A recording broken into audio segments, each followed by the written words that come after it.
Broadcasting from Dar es Salaam, this is TBC News, our top stories. Dr. Mwinyi uncovers Zanzibar's immense potentials and achievements as he marks 3 years in office.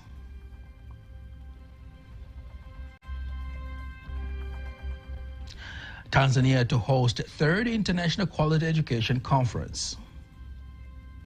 The outcome of this conference to learn best practices from other countries who have done better.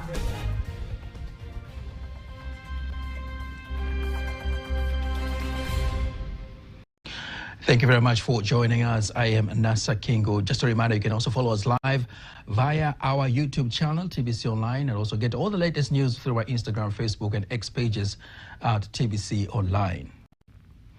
President of Zanzibar and Chairman of the Revolutionary Council, Dr. Hussein Ali Mwinyi, calls on local and international investors to invest in oil and gas industry in the island. He made the call during a special interview with the Director General of Tanzania Broadcasting Corporation, Ayubu Rioba-Chacha, to mark 3 years in his office.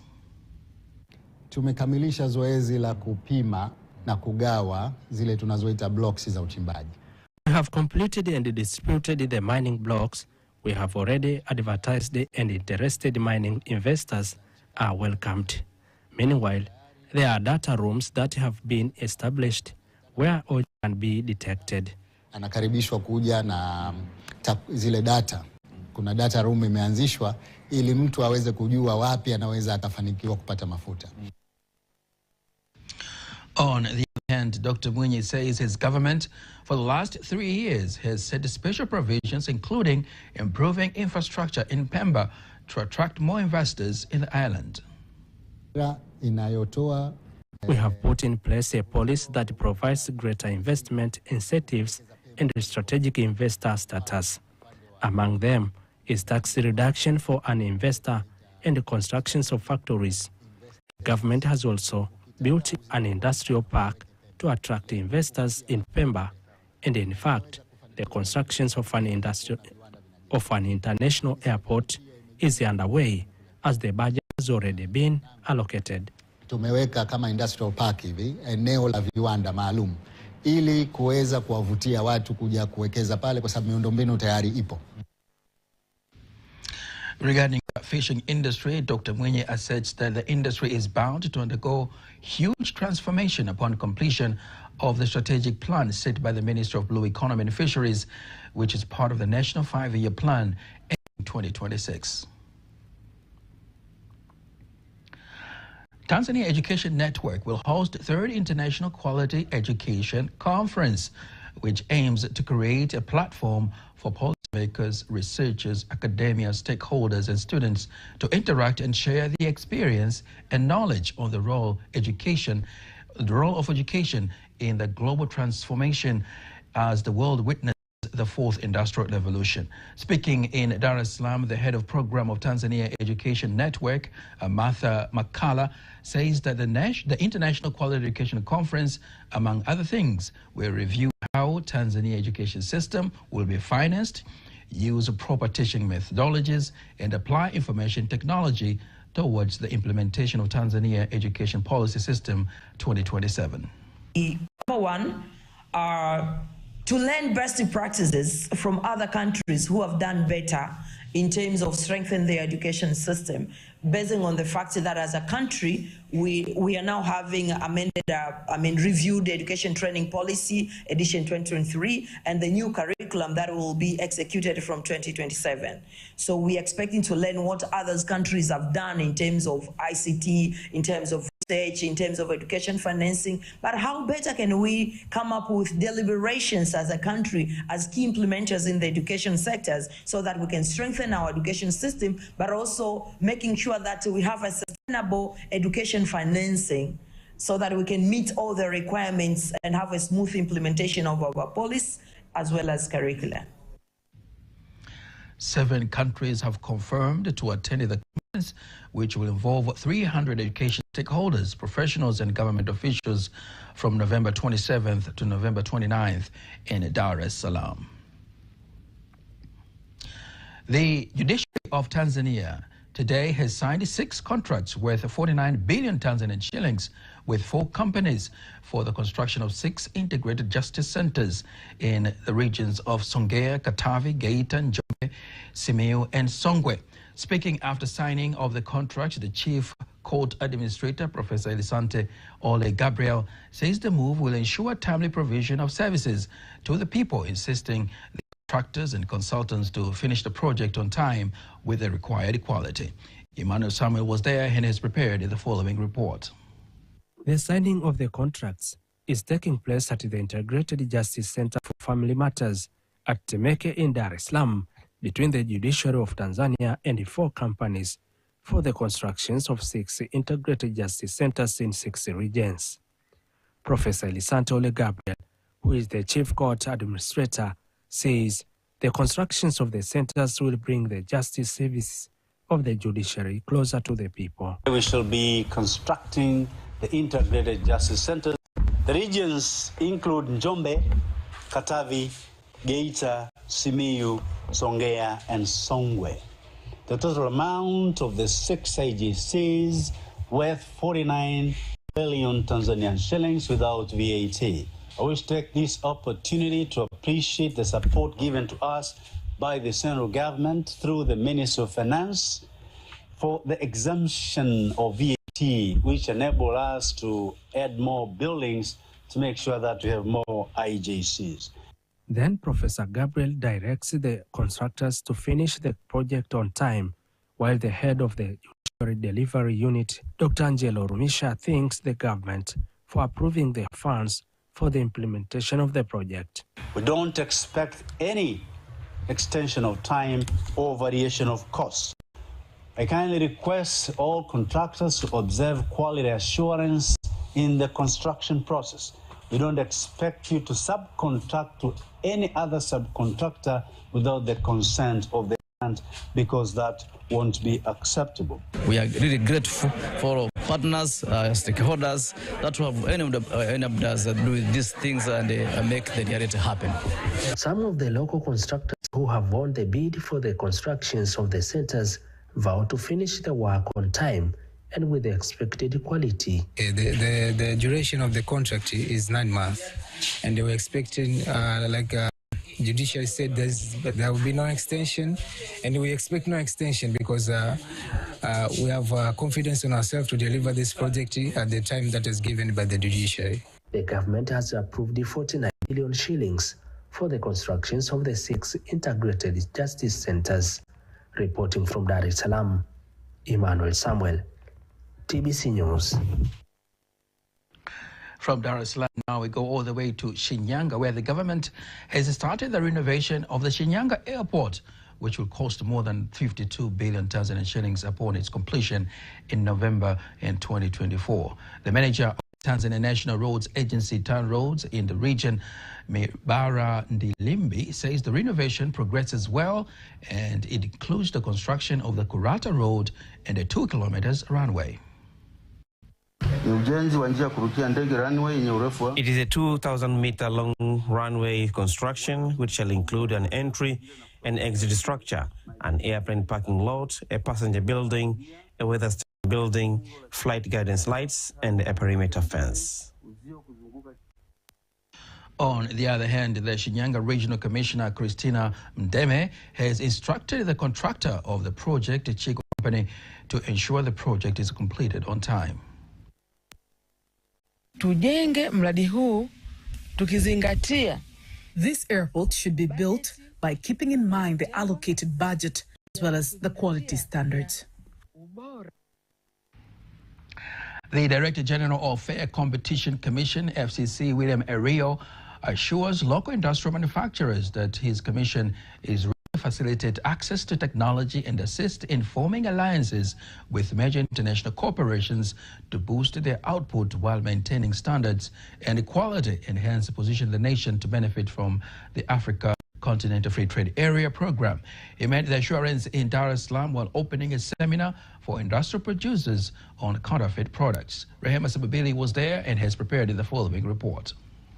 It is a special seminar involving industrial manufacturers and the Fair Competition Commission, which aims to increase industry producers' awareness on counterfeit products regulations. Director General of FCC, William urged the industrial producers to join the free trade market in Africa and be at the forefront to fight and combat production and importation of counterfeit products in the country, insisting they will facilitate fair business competition for the sustainable development of the country. Our country has just joined the African Continental Free Trade Area, which began on 1st of July this year. There are other regional integration groups like the SADC, the East African Community, and there is ongoing discussion for tripartite agreement which shall involve COMESA, which means that there is a bigger market for us to operate. They can count on us in FCC in that once they get those type of deals they want to measure, they can freely come to us and we will be supporting them to ensure that they realize their dreams in that area. On the other hand, the Executive Director of the Confederation of Industry in the country, CTI, Lord Gatenga, commends FCC for the training and for facilitating the merger of Tanga Cement and Twiga, as it is going to increase competition in the cement market in the country and will rapidly stimulate economic growth. The idea of merging two entities that will produce one bigger, more competitive entity is something that is very important for our country. We need competitive industry. If this had happened in 1970s, for example, when we had only one factory producing cement, I would have been hesitant. We've got more than 10 very good quality industries in this country. We had a chance to learn about a lot of things as manufacturers, like what are we required to do, how do we handle maybe things like counterfeits, what are the procedures, what are the do's and what are the don'ts. So it has been a good seminar, especially to us manufacturers. Among the topics covered during the training are competition law and its implementation, the responsibility of the manufacturer in protecting the consumer, the control of counterfeit products, and the things prohibited by the competition law. Reporting from Dar es Salaam, Rahima Sababili, TBC News. Thank you very much, Rahima Sababili, for that report. Now, remaining in the trade-related issues, in Africa, the head of Division of Labor, Employment and Migration for the African Union, Sabelo Mbokazi, says they believe the African Continental Free Trade Area could be the catalyst to create an integrated continent that easily fosters good trade relations and grow the economy. Mbokazi made the remarks on the sidelines of the Pan-African Forum on Migration held in Gaborone, Botswana. Here are more details. It has emerged that the African Continental Free Trade Agreement has great potential to unify regional trade networks of Africa's 54 nations. Therefore, the recent Pan-African Forum on Migration was held to discuss the challenges that prevent free movement, which is a necessary component for the full implementation of the agreement, in a quest to devise a long-lasting solution to some of the hurdles experienced. It has emerged that a major obstacle is that not all nations have the resources necessary for free movement. The experts here are saying most of the member states may not have the capacity to build a civil registration, strong systems on civil registration, but on legal identity.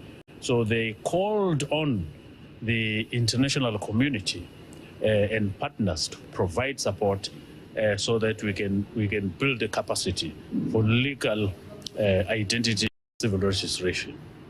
The African Union does say there are some nations that have shown progress in creating the framework for free movement. A recent Botswana and Namibia arrangement for using the IDs was also cited as also a best practice in this region, but the regions have provided their protocols that as regional economic communities, for instance, the East Africa community also has a protocol on free movement in order to bolster trade and development in the region. The forum also invited the private sector to give their input on free movement of goods and services.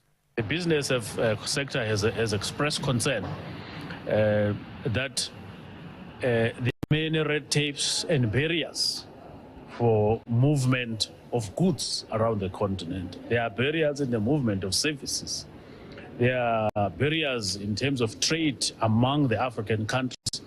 And their concern is that this is now stifling economic development. The forum comes at a time when Botswana has taken the chairmanship of the Pan-African Forum on Migration and will be responsible for implementing the recommendations that will emerge from this meeting. Permanent Secretary of the Ministry of Foreign Affairs and East African Cooperation Ambassador Dr.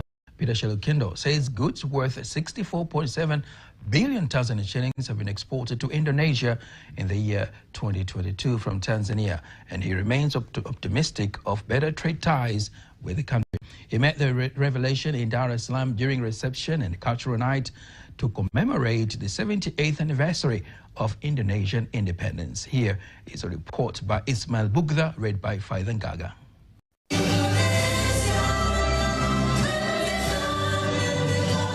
It is the 78th anniversary of Indonesia's independence here in Dar es Salaam.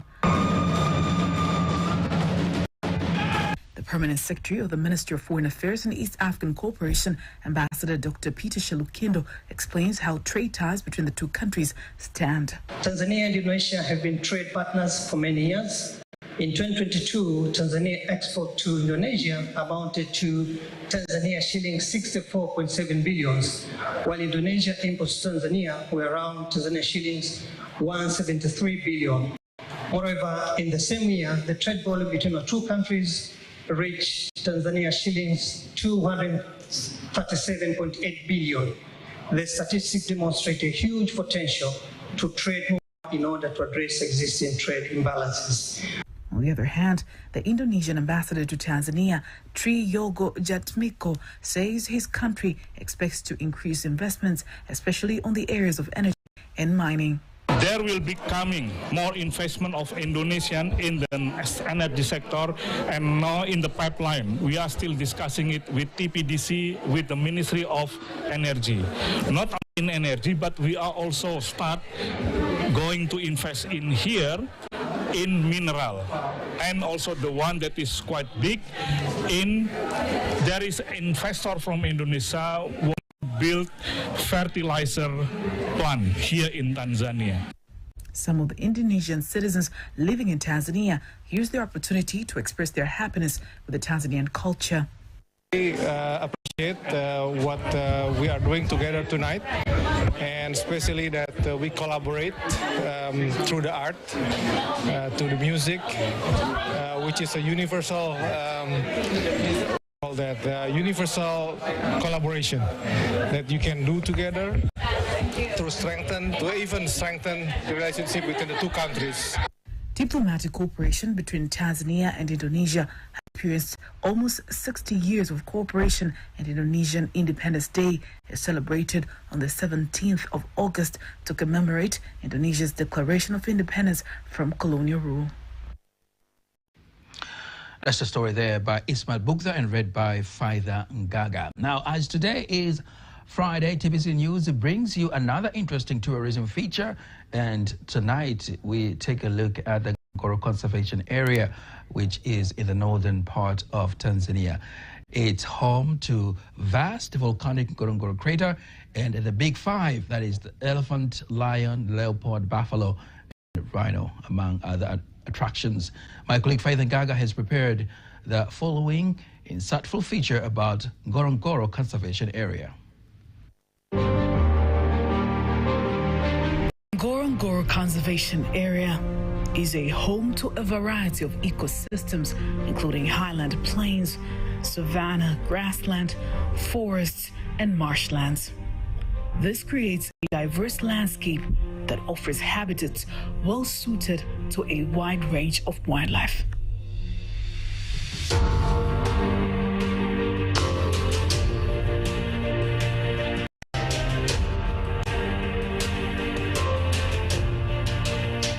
Travelers visiting the Ngorongoro Conservation Area can enjoy a number of incredible and unique experiences, such as exploring its 9 volcanic craters, one of which is the largest unbroken volcanic caldera in the world. Viewing the dense wildlife populations, including the Big Five, observing Ngorongoro's abundant, prolific bird life, and witnessing the evolution of the human race at Oldupai Gorge. The walls of the Ngorongoro crater contain a natural Eden where wildlife thrives and remains largely untouched by the threat posed by humanity. While many of the species can choose to leave this area, Ngorongoro remains rich with both incredible flora and fauna year-round. The Ngorongoro region is breathtakingly beautiful, with sloping hills, deep soda lakes, and sweeping plains dotted with forests and brimming with lush vegetation.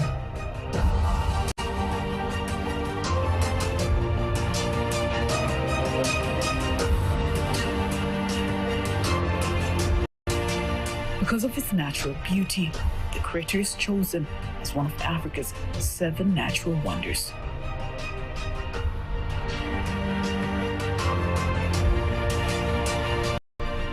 Karibu Ngorongoro Conservation Area. Karibu, Tanzania.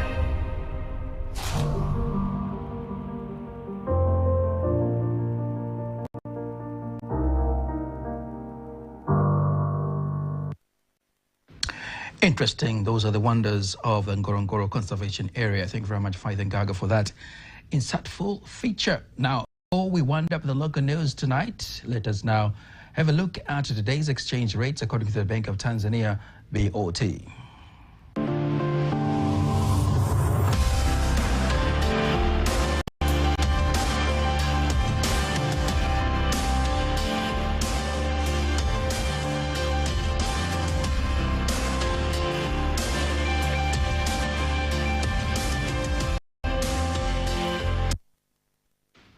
Don't miss TBC News every weekday to know all the latest in exchange rates. Stay tuned now for all the latest in international news.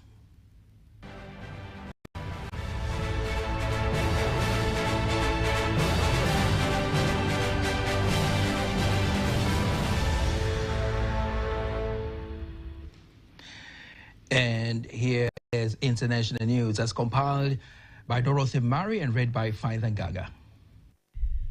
President Cyril Ramaphosa of South Africa says the African continent now wants to produce finished goods to be exported to other parts of the world. Ramaphosa made the remarks in Johannesburg when opening the 20th Africa Growth and Opportunity Act AGOA Forum. He says AGOA acts as an incentive for investors to build new factories on the African continent, noting that the United States is working with the African continent to foster an investment-led approach that aims to use trade as an instrument to facilitate industrialization, job creation, and inclusive growth. Flash floods have hit parts of Kenya, cutting off roads and submerging vehicles. In the coastal city of Mombasa, many road users were forced to abandon their cars and use motorbikes to access the airport and train station after floods cut off roads in that section of the city. The meteorological department had warned that El Nino rains could hit Kenya and other East African countries from mid-October and cause flooding, infrastructure damage, and possible deaths. Rwanda has announced that it will allow Africans to travel visa-free to the country, becoming the latest nation on the continent to announce such a measure aimed at boosting free movement of people and trade. President Paul Kagame made the announcement in the Rwandan capital, Kigali, where he pitched the potential of Africa as a unified tourism destination. Once implemented, Rwanda will become the 4th African country to remove travel restrictions for Africans. Other countries that have waived visas to African nationals are Gambia, Benin, and Seychelles. At least 32 people have been killed in a fire that tore through a drug rehabilitation center in northern Iran. The blaze erupted early on Friday in Langarad, a city in the Caspian Sea province of Gilan, north of Tehran. Reports say the cause of fire was not immediately clear, but an investigation was underway. That's the international news as compiled by Dorothy Murray and read by Faith Ngaga. Now, sports news up next.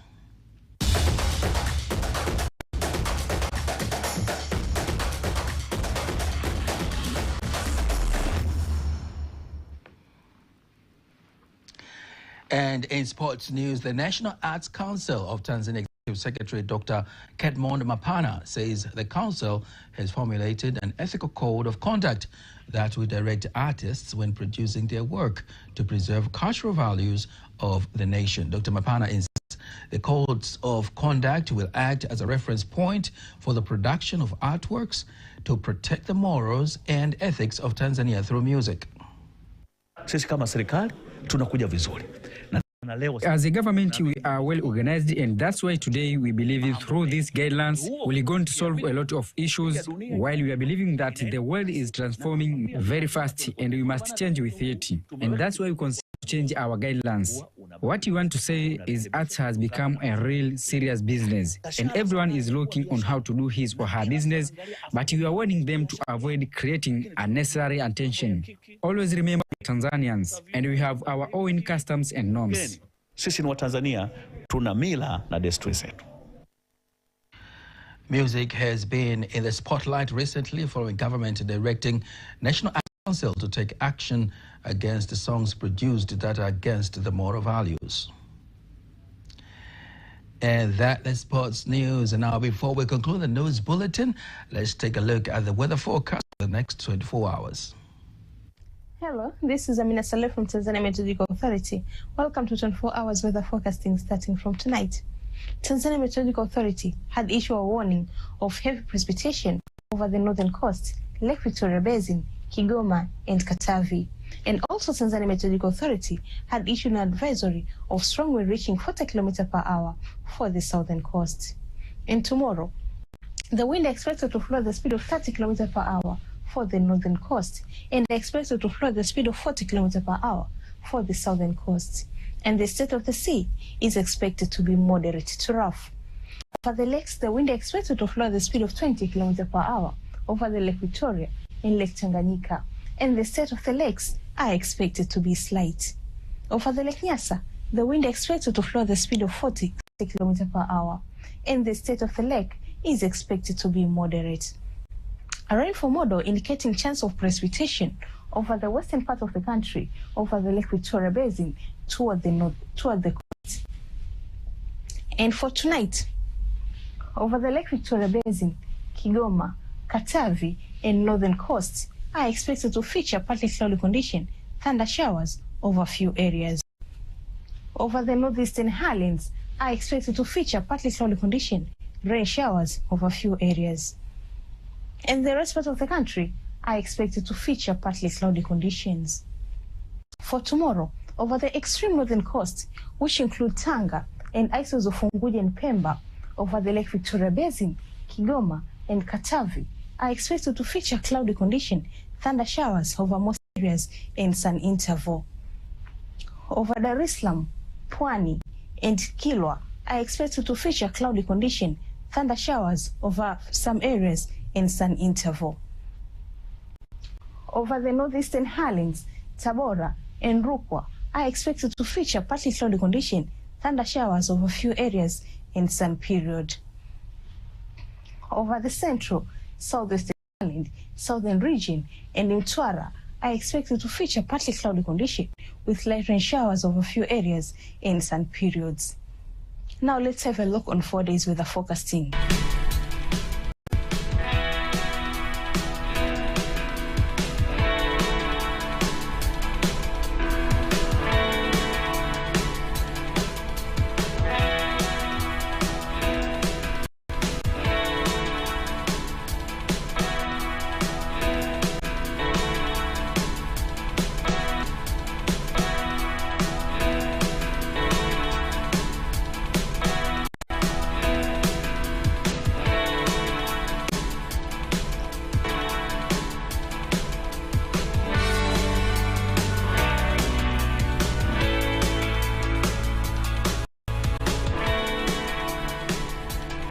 From Tanzania Meteorological Authority, thanks for watching and have a good night. And that marks the end of the news bulletin for tonight. Don't miss the next bulletin in Kiswahili at 11 p.m. I am Nasa Kingu. Catch us again next week. Same time, same place, right here on TBC1.